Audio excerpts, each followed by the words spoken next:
Bon, bienvenue dans cette case 9 du calendrier de décembre. Aujourd'hui, on va faire les 5 films les plus chocs de mon histoire de moi. Bon, à savoir quand même que j'ai été vendeur DVD jeux vidéo et j'ai vu des milliers de films. Et quand je dis des milliers de films, c'est des milliers de films, je te jure.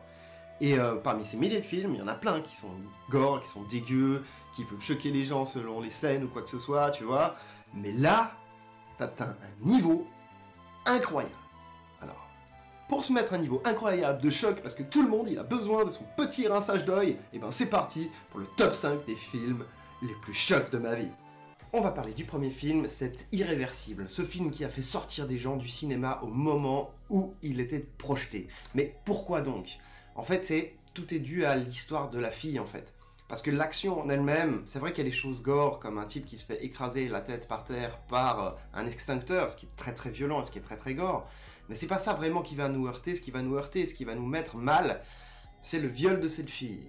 Alors ça pourrait être un viol dans un film normal, on passerait loin, tu vois, ce serait sur un personnage un peu externe, un second rôle au début du film, tu vois, au début de la série, qui va mourir derrière, tu vois, qui va se faire assassiner, et après il va falloir aller enquêter sur elle. Ce serait pas si dérangeant. Là, l'effet dérangeant qu'il y a, c'est que en fait, elle est enceinte et qu'on connaît son histoire et qu'on connaît son mari et qu'on sait que c'est des gens bien.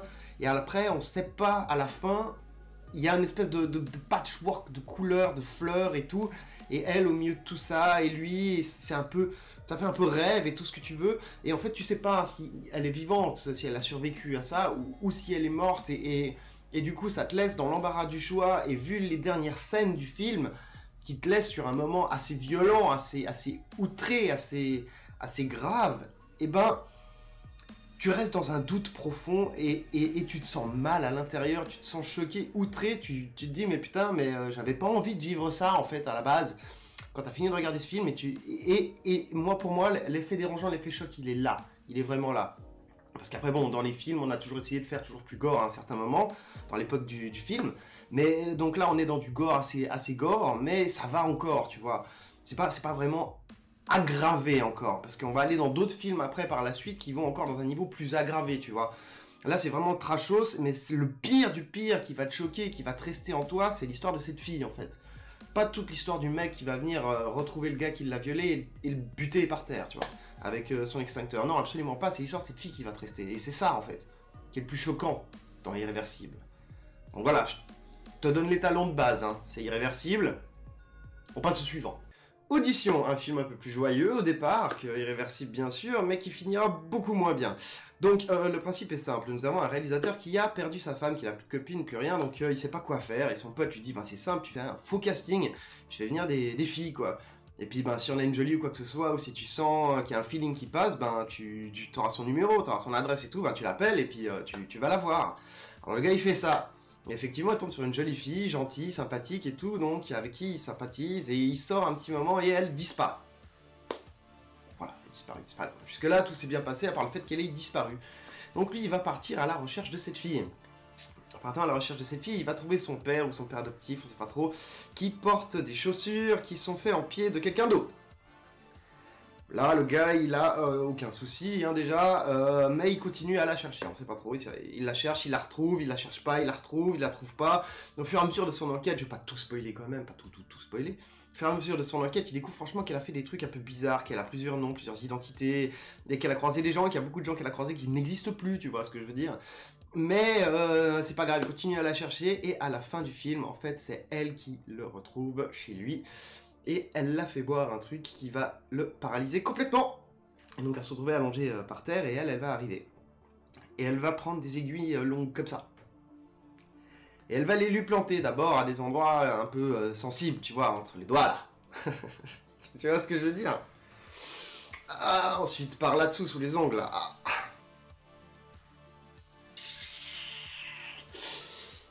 Au milieu de l'œil. Voilà, donc tout partout dans des endroits en sachant que le type, il est juste paralysé. Donc il peut rien dire et rien faire, mais il subit la douleur, le gars, hein. Ok?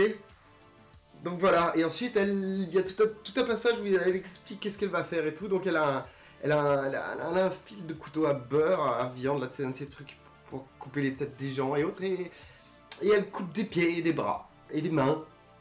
voilà une fin de film pas choc du tout, non, absolument pas du tout. Et donc, elle fait ça, mais joyeusement, hein. Elle est posée tranquillement sur son truc, comme ça, elle a son truc dans les mains, elle fait comme ça, elle fait « Oh, tiling, comme ça, avec un grand sourire, il n'y a pas de problème. On entend bien le bruit, on entend bien tout ici, c'est génial, c'est super. C'est super. Et donc, ce mec-là qui la poursuivait pour la retrouver, bien sûr, il va tenter d'être sauvé par son fils qui rentre. Et là, il y aura une course-poursuite et la fille va tenter de s'échapper après avoir blessé le fils, mais elle va glisser dans les escaliers après une bataille et elle va tomber, et s'écraser par terre. Et ils vont mourir côte à côte en se regardant dans les yeux. C'est magnifique, c'est la fin de ce film. Mais voilà, on n'est pas du tout choqué par toute la scène finale qui est juste horrible. C'est magnifique, j'adore. Suivant. Alors le troisième, c'est Requiem for a Dream, avec la méga géniale musique de Requiem for a Dream que je ne peux pas mettre parce qu'après je suis démonétisé et tout ce que je veux prendre un strike. Donc par contre tu peux aller voir la bande-annonce trailer de Dragon Ball Evolution et c'est la même musique. Mais bon... Ok, bon, non, c'est pas ça l'important, mais c'est une musique qui est géniale et tout le monde trouve qu'elle est excellente et qu'elle peut être utilisée pour des trailers et tout ça parce qu'elle est bien, elle est vivante, elle est plein de force et tout, mais si tu sais pourquoi elle a été faite, et tu vois pas la même énergie dans la musique, si tu vois, ça devient un peu plus compliqué. Pourquoi? Parce que dans Requiem for a Dream, on a 3 jeunes qui ont entre 16 et 18 ans à peu près, qui vont gentiment tomber dans la drogue, donc c'est des potes sympathiques, qui s'amusent et tout, et puis qui d'abord, se droguent un petit peu parce que c'est rigolo, puis qu'on rigole, et puis machin, et puis ça empire, ils veulent faire de la thune avec, ils veulent en avoir tout plein, ils veulent être drogués tout le temps, en fait c'est la décadence quoi, c'est la chute, c'est le train qui part en avant et qui va se défoncer la tronche jusqu'au bout. Donc on va voir les mecs qui vont aller, mais jusqu'au fond, au fond, et on va directement aller à la fin du film, parce que je veux pas tout spoiler, parce que c'est un bon film si tu le regardes.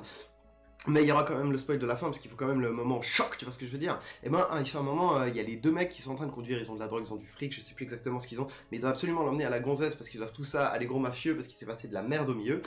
Et pas de bol, le gars qui conduit, il perd connaissance parce qu'en fait il se shootait dans le bras et puis en fait il l'a pas montré mais son bras il est tout noir jusque là parce qu'il s'est raté, il y a les veines qui sont explosées et tout, laisse tomber, c'est dégueulasse. Donc du coup il perd connaissance, la voiture elle dégage du truc, le gars ils finissent les 2 à l'hosto, ils ont tout perdu leur drogue, c'est sûr qu'ils vont aller en tôle, machin, tout c'est la mort. Le mec il a perdu son bras, l'autre il est complètement défoncé. Il faut penser que c'était les héros du film. Donc c'est les gars qu'on t'a présenté, t'as vu comme ils sont mignons, t'as vu comme ils sont géniaux, t'as vu comme ils sont trop beaux, j'espère qu'ils vont s'en sortir. Mais non. Mais non. Oh, non, pas du tout, parce que voilà, parce que c'est la chute en avant, c'est quand tu peux plus t'arrêter, tu vois, tu tombes dans la drogue, tu peux plus t'arrêter, tu sais plus quoi faire, après t'es perdu, quoi. Et pour la fille, tu vas me dire, ouais, parce que quand même, elle pourrait s'en sortir, elle, la fille, tu vois, au milieu du film, il y a des vieux mecs, blindés de pognon, mafieux, qui sont venus lui dire, écoute, si tu veux, tu peux changer de vie, tu pars avec nous, t'auras la drogue que tu veux, t'auras du pognon, tu vivras dans les grands hôtels, mais tu devras niquer avec nous, quoi.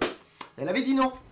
Mais à la fin du film, comme elle est toute seule et qu'elle doit tout ça à ces grands mafieux, qu'elle reste plus qu'elle, parce que les 2 autres sont morts, hein, c'est foutu pour eux, et du coup, le vieux, il vient la chercher, qu'est-ce qu'elle dit elle? Elle dit oui, donc elle part, et puis là, tu vois, elle va aller baiser avec des vieux mafieux, plein de pognon, dégueux et tout ce que tu veux, tu vois, elle a 16-18 ans, tu vois, les gars aussi qui sont à l'hosto, tu vois, et c'est la fin du film, et tu vois ce couloir qui avance, ces petites filles qui avancent, ça me donne l'impression d'être une petite fille qui avance avec un vieux monsieur dégueulasse, quoi, tu vois ce que je veux dire, c'est horrible. Et qui va passer à travers cette porte, parce que le film va se finir derrière cette porte, et c'est là que t'as cette musique qui commence, et que quand la porte elle se ferme, l'écran est noir, et là il y a la musique qui continue, il y a le générique qui monte, cette musique elle est là pour te dire, les mecs ils sont perdus, c'est mort, c'est fini pour eux, tu vois ce que je veux dire.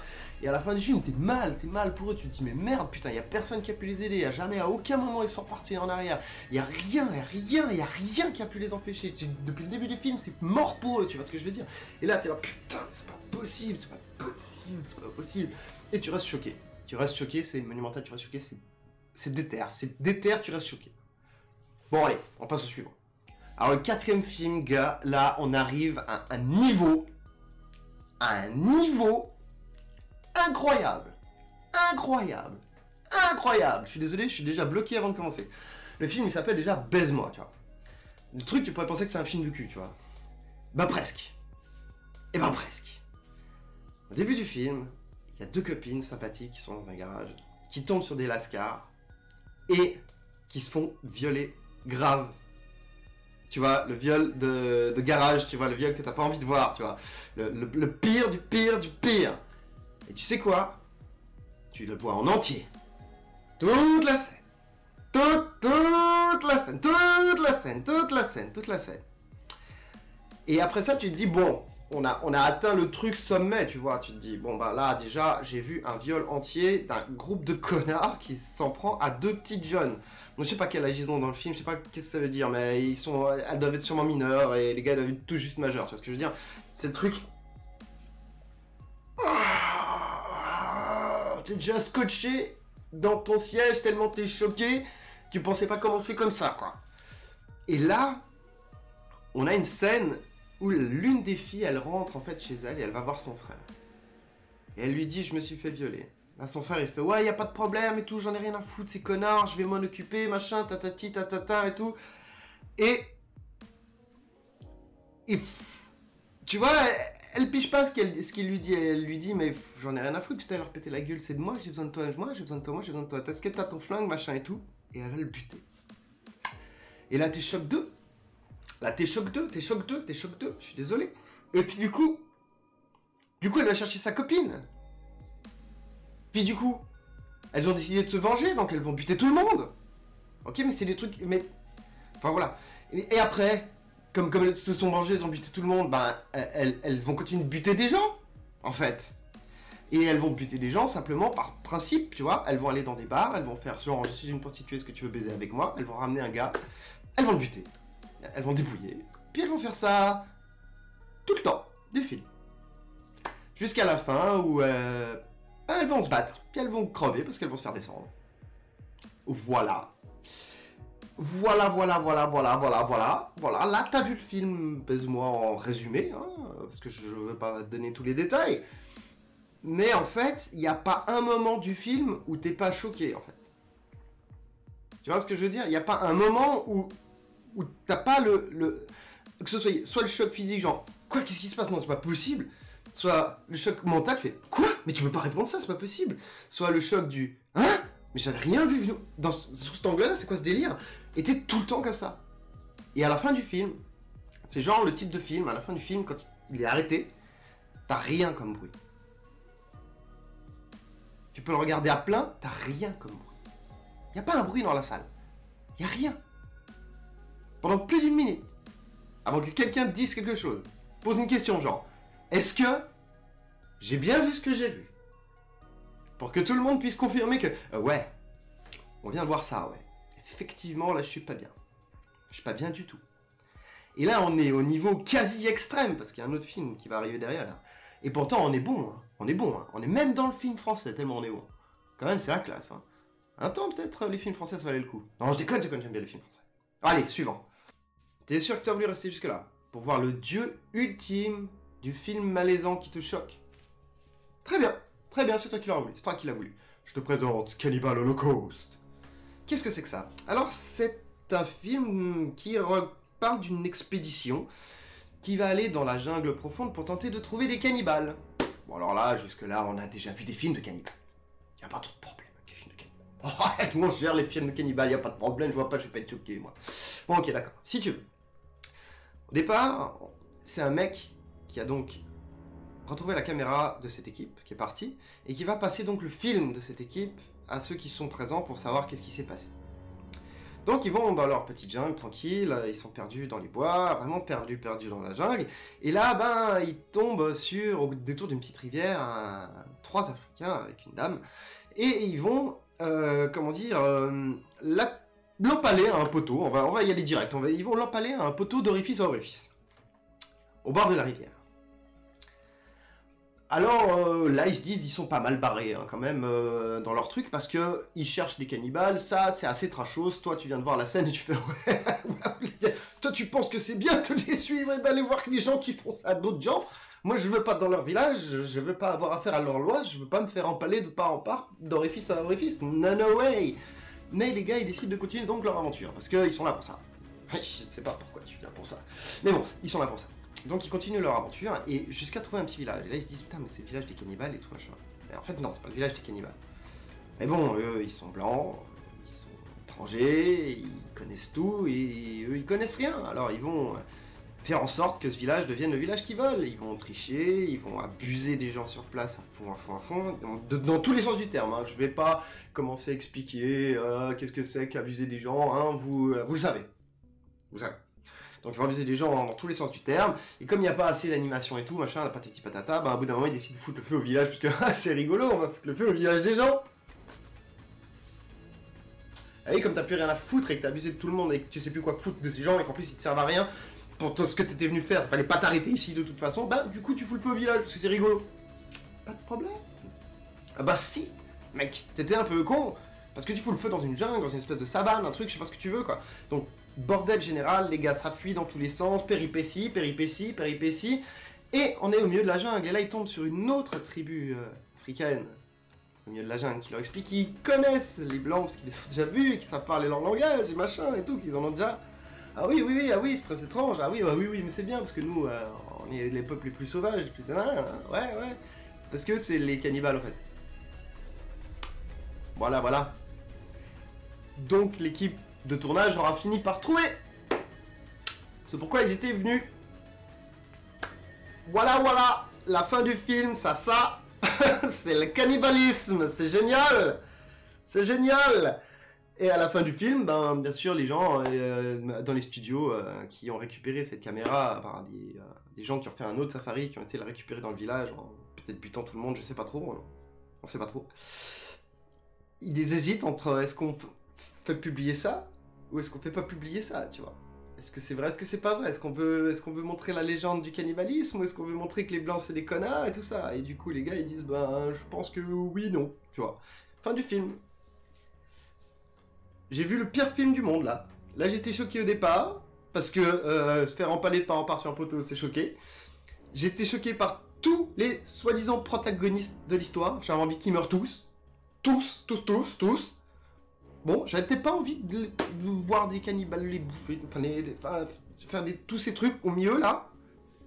Je sais pas... Comment dire? C'était trash tout le long.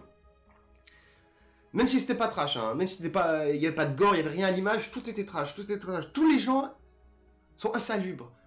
Toutes les phrases, tu veux pas les entendre. En fait, tu veux pas ces choses. Tu veux pas, non. C'est hors de question, tu vois. Y a pas moyen à un moment ou à un autre. Non. Là, t'es choqué tout le long du film. C'est de la folie, ce truc. C'est de la folie, ce truc. Laisse tomber. Putain. Rien que là, tu vois, j'en ai reparlé et je suis énervé. Alors, imagine, quand t'as regardé le film. Imagine l'état de choc, énervement dans lequel tu tombes. Sérieux. C'est de la pure de merde. Et voilà, c'était les 5 films les plus chocs de ma vie. Alors, à savoir, quand on a regardé ces films, en fait, on était dans un local de jeunes, j'étais le responsable, et puis comme je travaillais un petit peu à la FNAC et tout ça, je prenais des tas de films, et on avait des tas de gens qui aimaient les films d'horreur, qui aimaient les films gore, qui aimaient des tas de films, tu vois. Et puis du coup, bah, il fallait ramener toujours des trucs un peu plus spectaculaires, tu vois ce que je veux dire. Et donc du coup, bah, j'ai ramené ce genre de film, et c'est ce qu'on a regardé. J'espère que tu t'es bien fait plaisir, et ben, n'oublie pas de t'abonner ou quoi que ce soit pour voir les prochaines vidéos, les phases du calendrier, et d'autres trucs, ce serait cool. On est dans le mois de décembre, fais-moi plaisir, fais-moi des abonnés, fais-moi tout aussi. Je te fais un cadeau, tu peux regarder ces 5 films, et tu peux en parler après à tes amis en disant que tu t'y connais en film choc, et que t'es calé. Donc en échange, tu peux me donner un truc. Allez, fais-toi plaisir. À la prochaine. Calendrier demain sur Facebook. Allez, ciao!